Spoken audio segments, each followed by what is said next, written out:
closed fist. That's Will. Derek. The Nightmare. Jaws. I'm really digging. You're gonna be my hype man. I'm losing my voice. Well, you need to get better. If you're gonna be my Paul Heyman, you got to get better at that. Okay.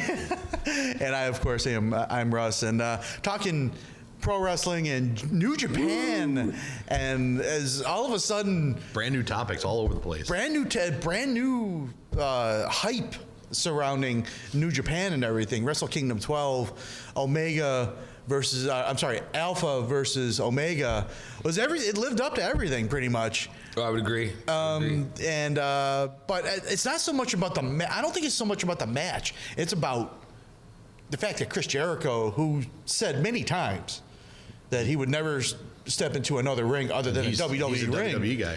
He's a 20 plus years. Yeah. It's a calculated move. I think you definitely have a point there. But who does it benefit the most in this case? The wrestling community as a whole. I mean, Yeah. they might not think of it that way. They were thinking, it's good business for New Japan. It's good business possibly for WWE. I'm not putting the cart before the horse here with that one. Right. You know what I mean? But it's good for the business as a whole. Good for us as fans. Yes. Because it's kind of like when we first started this thing, and you were trying to put me on to Kenny Omega and the Young Bucks. Remember we had this conversation. I was like, who? I was like, what? Who are they? Okay. Right. If it's not WWE, possibly a little Ring of Honor. I was like, I don't know, man. Okay. And you said, trust me. And this was 8-9 months ago now. Yeah. And I was like, okay. And within now, 8-9 months later, I'm like, I pretty much know all of them. And now it's big time. It's getting there. It's getting there, right? For sure. And I think that's a big thing. Right there. Yeah. It's getting there. Yeah. And it's, like I said, I just think it's good for business as a whole. For the fans, for, a little healthy competition. If it's not WWE, doesn't help WWE. I think as a whole, the match itself and the hype leading towards it, how they used social media and they used all the different avenues to get this match done. I think it was fantastic. It's the way they're going to be doing things in the future. It's I think it was great. I think you saw something cool too at the end when Jericho had his post match interview, and he stayed pretty much in character. Where he was angry, he was outwardly swearing like he stayed. Love heel Jericho. Heel Jericho's the best. Yeah. Almost as good as the List. Yes, yeah, correct. I think List Jericho. I missed List Jericho. I missed the List too. It's can you imagine the List in Japan? Oh my God! but I guess the really cool thing is that he's planning on having a couple more matches. Yeah. In Japan with Naito and possibly Kazuchika Okada. I was going to say the one I saw was Okada. Yeah, so it's because he attacked Naito afterwards. So if for those who haven't had a chance to see Naito wrestle and perform, you're really missing out because he's really good. I think at the end of the day, it's going to be good for, and whether or not it's good for WWE, it's going to be good for wrestling as a whole. Yeah. Sorry, sports entertainment as a whole, because No, we say pro wrestling around here. Thank God. Yeah. Listen, I'm just trying not to get fined by the powers that be. Yeah. We are Vince protected. Go ahead. Got it. If you really think about it, when was the best, some of the best stuff that we've seen in our lifetimes? Yeah. When there were 2.5 promotions pushing the envelope every single week. Yeah, and half being ECW. Yeah, at that point in time. But and I think it's not necessarily pushing the envelope content-wise. No, because they're not. The Attitude Era is dead and gone, and we'll never. Yeah, you're never going to see Sable dancing with painted on handprints over her nipples. And, and you're not going to see the beer truck. My goal is to say nipples as many times as I can today. Yeah, very nice. Very nice. I didn't know you had that. Very good. You're never going to see the beer truck. No. You're never. I don't know. This Monday came pretty close. This Monday coming up, the 25th anniversary of Raw. We'll get to that later, but you never know. It's not happening. Okay, now we might see Juice. Hey, listen, they did that segment again with Kurt Angle in the milk truck. So yeah, well, that's milk. It does a body good. for some of us. But Okay. I'll die if I have milk. Just so. Oh, yeah. But I think Russ, please don't die. I try not to. But you know, I think it's just interesting what the way leading up to the match and then post match, New Japan's website jumped 40,000 subscribers. Right. You know, in the meantime, though, you look at WWE ratings, they're kind of stagnant, if not falling. Right. I mean, if Vince had anything to do with it, okay, that's all well and good. But to hurt his own product, I don't. That's a. It's a long-term play. When I say it's a long-term play, because if his subscriptions aren't up and what but he can have publicity now. I mean, but he has publicity with some of his guys possibly when their contracts are ending, so we're going to go to New Japan for 6 months to a year and then come back. It's like we said, it's good for the business. No, you're right. It's good for the business. And Jericho even said in the interview, the podcast he did, the traditional phone ring. Here we go. Somebody lost their credit card. But go ahead. But he even said he had to have a conversation with Vince, and had to get his blessing about doing this, even though he wasn't under contract. He's still what Josh said. He's a WWE guy. Right. So there's something there. I'm not saying with the smoke there's fire. It's just, but like I said, at the end of the day, it's good for business. I think it had more to do with the fact that he said that he wasn't going to renew his contract. And said that he wasn't, and said that there's an opportunity for me to go to a New Japan. Vince can't do anything about it anyway. Even if he said no, what is he going to do? Yeah. Nothing. There's also the subplot of that of him asking Vince and Triple H if he can take some of the lesser known NXT guys for that the wrestling crews that and them saying flat out no. And no, when I first heard about that, initially I'm like, okay, what a bunch of dicks, right? Because for what Jericho has done for that company, for over almost Undertaker-esque, right? Almost, not quite, but he's been there for over 20 years through good times, bad times, and whatever. Yeah. For them to say that, I'm like, wow. And then it occurred to me, I do have a brain, and I do think sometimes. Could this be a recruiting trip? You get all of the better-known Ring of Honor guys, all of the better-known independent guys, you get them on a ship. There might be some WWE personnel, backstage personnel, right? There. The ambassadors. For the ambassadors. I'm not working for WWE. Yeah, right. You see, and then all of a sudden you see Terry Taylor and Arn Anderson and all those guys out there. But isn't that good for WWE's business? And, well, to a point, because, depending on what's being the ground that's being laid here. Okay, are they just laying the groundwork for say, hey, when your contract runs out with Ring of Honor, or whenever you're ready to come over to us, the door is always open. And I think that's the groundwork that's being laid here. Right. Now, who's going to be on that cruise? You're going to have Kenny Omega.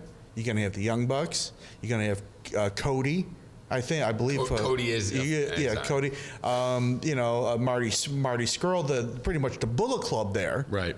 Are they still the Bullet Club? Yes. Is it the Elite? Well, it's kind of it's the Bullet Club with the Elite. Okay. It's the umbrella aspect of it. So that's how I'm kind of looking at that. But at the same time, it's like maybe is it possible there is a bit of a rift between Vince and Jericho? From the business standpoint, if the reports on the cruise and how that went down is true, then possibly, that could be Jericho saying like, hey, listen, when I was with WCW, nobody gave a rat's ass about me. I was a debatable cruiserweight, and that was about the extent of that. Yeah, pretty much. Yeah. And then he came over with, who was it? He came over with Benoit Malenko and Guerrero. Yeah. and almost all of them had fantastic runs. Yeah. And I mean, he became a main eventer. Yeah. And WWE, and that's what I see with him is like, you know, when he goes out and tours with Fozzy and everything else that he does, he comes back because he owes his career to Vince and the WWE. Oh yeah, of course, of course. So now, I mean, is this a thing like, hey, I want to help, you know, get your guys experience, get your guys in the ring and get seen and get known, and he's pissed off because Vince said no? Because I mean, how many times do we see guys, you know, like now you see like, oh, look, this was Dean Ambrose running as a security guard, you know, 4 years before he came out in WWE as, you know, the lunatic fringe Dean Ambrose. You know, like, do they not want people to be seen and be known so they can use them in those weird spot roles like the guy that just got mauled by Braun Strowman last week? Oh, Jesus. Like, talk about weird spot roles. Braun Strowman was part of the, what was the name of that guy? The Roses, the posse Rosebuds. or whatever. Yeah. He had the bear head on and he was dancing like this. Yeah. Yeah, that was funny. He was a clown in one of the Rosebuds episodes. Yeah, Rosebuds. Yeah. Oh my God. Kind of bringing it back around to the contract thing, though. My other question was, I mean, because we're living in speculation with this conversation. Yes. You know what I mean? Yeah, it's all like, you know, you're never sure. But Kenny Omega signed the contract. He re-signed because everybody was like, after this, oh, is he going to WWE? Is he going to WWE? He re-signed for another year, correct? Yes. New Japan. And the thing about the Japan, how Japan works their contracts, there's only one guy, or maybe one or two guys that have multiple year contracts. One of them is Okada, and he has, like, I believe, I could be wrong on this, 4 years left on it. Mm-hmm. Now, other than that, they do 1 year contracts, right, and they just renew them every January. Now, the contract, Omega's contract runs through January 31st of 2019, so he's automatically out of next year's Royal Rumble. Right.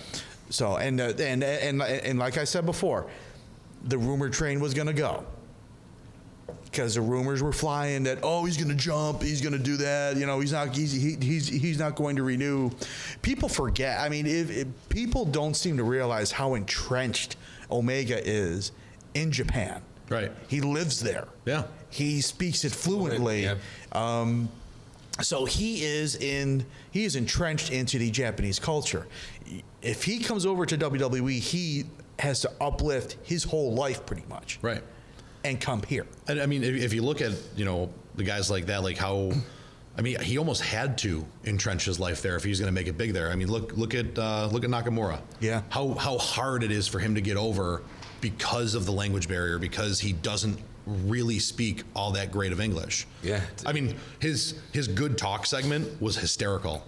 That was awesome. When he basically looked like, flicked the tie, like, good talk, and he walked away. I was like, perfect. Yeah. Nailed it. You know, I mean, there's no doubting his wrestling talent. Right. But wrestling talent can only get you so far. I look at the fantastic wrestlers that have come and gone that, like, just can't get over with the crowd because either A, they're not allowed to, or they just can't. Yeah, so many. I mean, that's almost a whole show. Yeah, I mean, a misused talent. That's a whole nother. Yeah. For the record, I still miss Dolph Ziggler. So he'll be back. I know he will. Yeah. You know what? I'm starting to think Dolph is going to say bye-bye at some point. I really do. That's a work, man. He put that title down. That's a work. That's I'm not even. You know. His contract is up soon. So I'm telling you, at some point. I mean, did we literally see Dolph Ziggler pull an on-air Neville? Just I'm gonna leave my ball here and go home. Yeah, it's possible. But nobody has said any, and you know. I mean, he's even been. I mean, he's openly one of the more outspoken people. He's even been like social media dark. Yeah, us. Well, I was say us included. You know, the internet wrestling nerds. There's been nothing. Like you said, it's dark. Nothing. Well, you know, but that's why I think it's a work. Well, is it more alarming now? If you're a WWE fan and you're a huge fan of Dolph Ziggler, is it more alarming that he's quiet, or more alarming that he's boisterous like he's always been? Look what they were doing with the character. They were. I mean, they cut the music out. They were changing the character. Well, right. I mean, that's why I think it's a work, personally. I don't know. I would love to see him either come back and play a hand in eliminating. Yeah. God, I'm blanking. You know, I mean, Bobby Roode. That's the one. Yeah. From the Rumble. Yeah. Like, because it wouldn't be the first time we've seen a guy like defend a title and then be in the Rumble. Yeah. Yeah. And, and all of a sudden Ziggler comes out, eliminates him from the Rumble, destroys him on the outside, and see you later. Yeah. But, at the same time, is he entrant number 30 who gets a push to WrestleMania? Restart the feud, because to me, that's old school right there. Those two guys, Ziggler, Bobby Roode, that's like an old school 80s, that's a classic kind of match to me. It's got everything written on it that says that's going to be awesome. And they had a few good ones when Rude first came he kind of jobbed for him a little bit, right. To get him over, get him in there, whatever. But that's got everything on it for a belt too. I think it's pretty cool. That'd be a cool idea. Yeah. Is old school like what we grew up with? Like the Revival? Is old Sign me up. Yes. Is Pro old wrestling. old school style being missed? Yes. I mean, I think you're going to see somebody figure out a way to take the indie scene, which we heard the Randy Orton rant about, high spot, super kick, high spot, super kick. That thing that like you have to do to keep fans interested because it has to be exciting. Or they're not going to care about your 2-bit promotion, essentially. Right. And I'm not trying to be insulting to anybody, and that's just really that's how it is. It is. Yep. Nobody cares who the Ring of Honor champions are unless the matches are through the roof exciting. Right. That's why they take risks with moves that nobody else will let anybody do. You can do them in ROH because like if I break your neck, who cares? It was an awesome match. Right. If they find a way to do that and some of the stuff that WWE does with that hint of old school, that match I miss the days of being on the edge of your seat in a mat, like watching a match, where you don't need the commentators to sit there and say, oh, these two hate each other because, and then this, and then that, and 19 video clips to tell the story. No, I want the story in the ring. And I think that's where New Japan comes into play. Right. Because if you've watched New Japan kind of extensively, and if you see it for the first time, you're like, you would probably say, eh. But if you watch a lot of the wrestlers that they have, a lot of them are old school. Yeah. It is an old school style of wrestling, and I think that's what is, and I think that's a good contrast to have, because WWE is glitz, glamour, big crowds, cameras, and all that, and all that stuff. And you watch a New Japan episode on Access TV, you're kind of, it's kind of dark. Mm-hmm. It's okay, and everybody's thinking, well, these guys are probably just doing high spot. That's Will Ospreay pretty much. But even he's tamed it down a lot. But it's like, wow, they're punching each other in the face. Yeah. They're like they're putting them in ankle locks and doing all kinds of good stuff. Yeah. But I think that's where New Japan is kind of maybe. I don't want to say stealing some fans, but maybe turning some heads with that. Yeah. Especially if you work the old school style, you never heard about guys like no selling stuff back, way back in the day, because they actually put people in stuff that hurt. You couldn't no sell something because your ankle was actually sore. Yeah. Nowadays you put somebody in a move and you're looking at it like, I remember seeing the memes of when John Cena first started using the STFU, and they're looking at it like, if anything, his cheeks would be sore because like that's not a real crossface. There's that much gap between his hands and his arms up here, and you're like, he's just got his head up. He's not even pulling anything. Like really, if anything, you're stretching his quad for him or something. Yeah. And then that guy was supposed to sell that. And I don't know how many times you heard. I remember very specifically when Chris Masters started. Yeah. And they were working a dark show. He was in a dark tag match against the Undertaker, and he had gotten his leg worked over or his shoulder worked over or something. He finally made a hot tag, got out, and just got out of the ring and stood on the apron, and you could actually see there was video of the Undertaker telling him like, sell your shoulder, and he kind of looked like nobody cares. Yeah. Right. And when the two of them got in the ring together, because that's where we're supposed to finish, the Undertaker worked a very stiff match with him and taught him a lesson of like, you need to sell. Yeah. Or we have to wrestle like this. Yeah. And it was just one of the things like, from what I've seen of some of the stuff in ROH, because I watch it late at night when I'm at work and bored and there's nothing else on TV and stuff like that. I mean, you see a little bit more of that, like the better sells, the better, like, I actually believe that when that dude kicked you in the face, it may have hurt, which we kind of saw a little bit of last Monday night with the curb stomp that looked pretty fucking nasty. Did you see Finn Balor's face Yeah. afterward? He had that red mark. Yeah. Like he, you know, I'm sitting there. I'm looking at that. You know, when that happened, I was like, unexpected for sure. "What? Yeah, Right. That's You know, pretty awesome. lawsuit, something?" Yeah, I'm like, I literally looked and was like, was that intentional? Like, was that a plan? Like, you know, but you haven't heard anything. It was, you know, I mean, they even called it, they called it the blackout. They didn't call it the curb stomp, you know, because apparently they were afraid of. Well, Bad you know, PR and- well, you know, some, you know, they say that the majority of wrestling fans have the attention span of a gnat. Right. So, the blackout, that's a cool move. It was a curb stomp about 8 months ago. Right. Just so you know.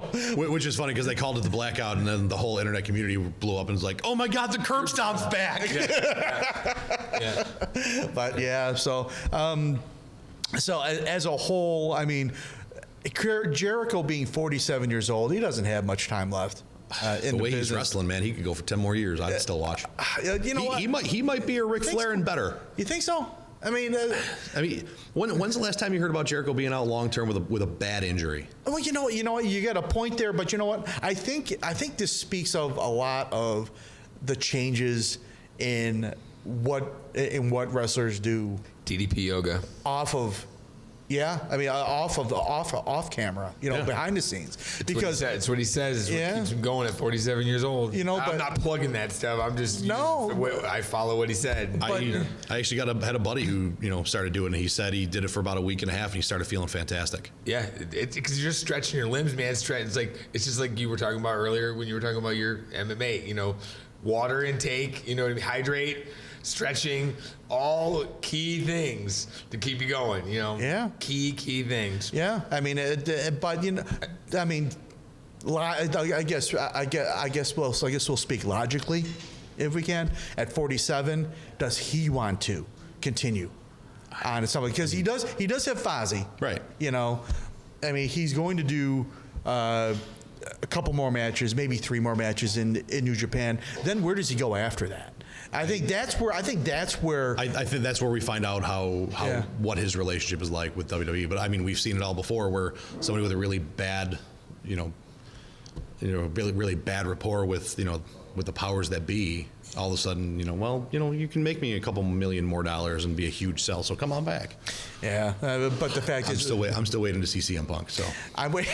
Yeah, we'll see. Well, they actually gave him number 2 on the top 25 moments of all time. Did you watch pipe that show? bomb. The pipe bomb. Yep. So they used it and they showed it. So And that's another rumor that happens like every year Every around year this around this time. Royal Rumble, WrestleMania. Oh, CM Punk is going to be in Louisiana. He had to probably visit his mother-in-law. well, it was funny. I think it was either last night or this morning. I saw a meme that was like, it was Vince McMahon saying, "Oh, we need." Or, Raw 25's coming up. And then it was Paul Heyman like, we should get CM Punk. And there was a picture of Punk with a phone up and it said, new phone, who dis? I was like, Yeah. perfect. That was awesome. But yeah, Because God knows that's my favorite line in the world. Okay, so how do we capsulize this? Best for business overall, best for business as a whole, better for New Japan, not so much for WWE then? I think in order it goes best for New Japan, really, really good for Jericho, and in the short term at least, really not good for WWE. Yeah. I disagree. I think the WWE, it's calculated. I've been saying it since day one. It's calculated. There's something there. But that's what I mean. In the short term, even if it is calculated in the short term, it's not good. Yeah, but On the surface, it's not like good. I said, as a businessman, as a business player, short term, I guess no, it's not. Right. But in the long term, I think it was a calculated move by Jericho and WWE, and there's been the working relationship for many years with New Japan. They've had a working relationship for a long. Vader like him. Yeah, but all that stuff goes back to the 80s and 90s and stuff like that. I mean, times have changed. Oh, absolutely. But you have one of your top 4 guys going there and doing the main event that we're talking about right now. Yeah, but he's not under contract. I mean, if he was under contract and doing it, we're going to get back into rehashing this. I'm not going to, but all I'm saying is, I think at the end of the day, it'll be just fine for WWE. I think that it works well for all parties. That's what I think. The only two things I have left to say is, I mean, we're also talking about at least the territory that a guy, one of the most famous professional wrestlers of the old school, being the Destroyer, went to get away from Vince McMahon because him and Vince didn't get along. Oh yeah, he was over there for years. Like his entire career. Yeah. So I mean, and their blood was so bad that like the Destroyer's son couldn't even get a look at by WWE, and he's fantastic too, from what I understand. Yeah. The other thing is, I guess time will tell too if you start seeing like guys who have been egregiously misused since coming over go back that way. Your Finn Balor's, and the rest of the Balor Club, and what happens with AJ Styles. Now AJ's been pushed hard and rightfully so. But look what they're doing with the club now. He also just. I have no faith. I'm sorry. I mean, the longer the list gets of guys who seemingly are disgruntled with the company going over there, the less likely I am to believe that it's a work. But that's the thing. It's been that way for 20 years, where people have been going there to get away. There's a working relationship, yes, but they've been going there because it's a loose working relationship. If somebody wanted to go over there. I'm sorry, but if I think this is going to be an agree to didisagree on kind of thing. I'm sorry. We're going to go round and round about this. All I'm saying is that if it's a wink working relationship. I'm not saying they're going to do cross promotion or anything. No, I'm just saying. I'm just saying though. What I'm saying is that if it's a wink agreement, how then is it that you're waiting till you're out of contract? Because and I think that's a huge part of all this. Jericho didn't need any approval. He went to Vince because he's worked for him for 20 years. Yeah, we just gave him the heads up. Yeah, just giving him a heads up. That's all. But how do we know that he wasn't trying to negotiate a contract and said it didn't work? It didn't work out. To hell with you. I'm going to go to New Japan. And then I'm going to go to New Japan because I can get paid there. He can go anywhere because I'm Chris freaking Jericho. Well, we'll see what happens when it shakes out. Yeah. Boy. That's okay. We'll hug it out, Will. Yeah. It's okay. Hey, I ain't mad. I'm just saying it'll be interesting to see. Yes, it will.